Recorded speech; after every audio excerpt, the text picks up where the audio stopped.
እግዚአብሔር ድማ ዝቃላት እዚ ኩሉ ከምዚሉ ተዛረበ ካብ ምድሪ ግብጺ ካብ ቤት ባርነት ዘወጻእኻ እግዚአብሔር ኣምላክካየ ካልኦት ኣማልክቲ ኣብ ቅድመይ ኣይሃልውኻ ኣብ ላዕሊ ኣብ ሰማይ ካብ ዘለዉ ኣብ ታሕቲ ድማ ምድሪ ካብ ዘለዉ ኣብ ማይካ ኣብ ትሕቲ ምድሪ ካብ ዘለዉ ምስልን ስእሊ ዘበለናእኻ ይትግበር ኣይትስገደሎምን ኣይተገልግሎምን ድማ ኣነ እግዚአብሔር ኣምላክካ ቀና ኣምላኽ እየ እሞ ንዝጸልኡኒ ሓጢኣት ኣቦታት ኣብ ደቂ ክሳዕ ሳልሳይን ክሳዕ ራብዓይን ወለዶ ዝቐጽዕ ንዝፈቱንን ትእዛዛተይን ዝሕልውን ግና ክሳዕ ኣሽሓት ምሕረት ዝገብር እየ እግዚአብሔር ስሙ ብኸንቱ ንዘለዓለ ከየቀጽዐ ኣይሓድጎን እሞ ስም እግዚአብሔር ኣምላክካ ብኸንቱ ኣይተልዕል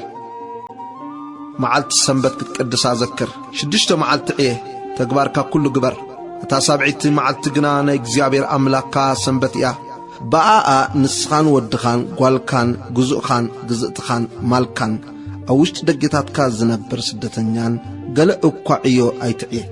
እግዚአብሔር ብ6 መዓልቲ ሰማይን ምድርን ባሕርን ኣባታቶም ዘሎ ኩሉን ገይሩ እሞ ብሳብዒቲ መዓልቲ ኸዓ ዓረፈ ስለዚ እግዚአብሔር ንመዓልቲ ሰንበት ባረኻን ቀደሳን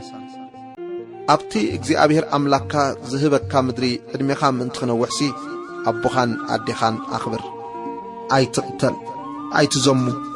ኣይትስራቕ ኣብ ብጻይካ ብሓሶት ኣይትመስክር ቤት ብጻይካ ኣይትተምነ ሰበይቲ ብጻይካ ግዝእቱ ብዕራዩ ኣድጉ ገንዘብ ብጻይካ ዘበለ ኩሉ ድማ ኣይትተምነ ኩሎም ህዝቢ ድማ ንግድን ሃልሃልታን ደሃይ መለኸትን ትከረን ክተክኽ ረኣዩ ቶም ህዝቢ እዚ ምስ ረኣዩ ከዓ አንቀጥቀጡ ሪሕቆም ድማ ደው በሉ ንሙሴ ድማ ንስኻ ነገረና ንሰምዕ ኢና ኣምላኽ ግና ምንቲ ከይንመውት ኣይዛረበና በልዎ ሙሴ ከዓ ነቶም ህዝቢ ሓጢኣት ምንቲ ከይትገብሩ ፍርሃቱ ኣብ ቅድሚኹም ክኸውን ኣምላኽ ምንቲ ክዕዘበኩም እዩ ዝመጸ እሞ ኣይትፍርሁ በሎም እቲ ህዝቢ ኣብ ርሑቕ ቆመ ሙሴ ከዓ ናብቲ ኣምላኽ ዘለዎ ጣቓ ቀረበ